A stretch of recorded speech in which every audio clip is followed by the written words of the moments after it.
యేసు ప్రభువు ఈ లోకంలో జీవించినంత కాలము తన పరిశుద్ధతను ఆయన భద్రపరుచుకుంటూ లోకములో ఉన్నటువంటి అనేక రోగుల్ని శుద్ధి చేశాడు.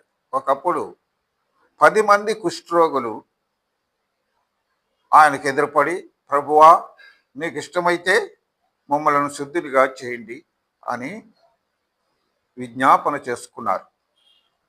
అప్పుడు ప్రభు నాకు ఇష్టమే అని చెప్పి వారందరినీ ముట్టినప్పుడు వారి కుష్ఠరోగం వదిలిపోయింది.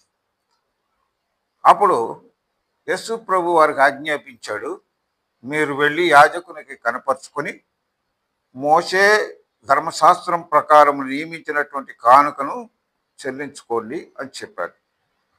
వారందరూ ఆ సంతోషంలో దేవుణ్ణి మర్చిపోయి, ఆయన చెప్పిన మాటలను మర్చిపోయి వెళ్ళిపోయారు. ఒక్కడు మాత్రం ఆయన చెప్పినట్లుగా చేసి తిరిగి వచ్చి యేసు ప్రభువుకి కృతజ్ఞతాస్తుతులు చెల్లించడానికి తిరిగి వచ్చినాడు. అప్పుడు ప్రభు అంటున్నాడు, 10 మంది శుద్ధులైరి కారా, ఆ 9 ఎక్కడా అని ప్రశ్నించాడు ప్రభు.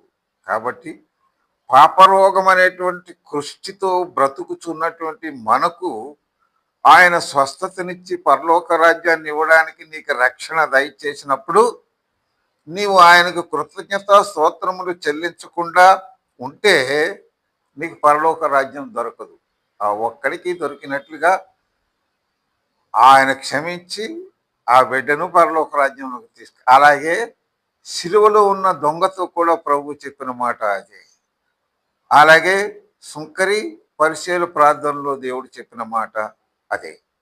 మనం జ్ఞాపకం చేసుకొని ఆ రీతిగా మనం బ్రతుకులను శుద్ధి చేసుకొని నడుచుకున్నట్టుగా దేవుడు తన మహాకృపను మనందరికీ దయచేయను గాక.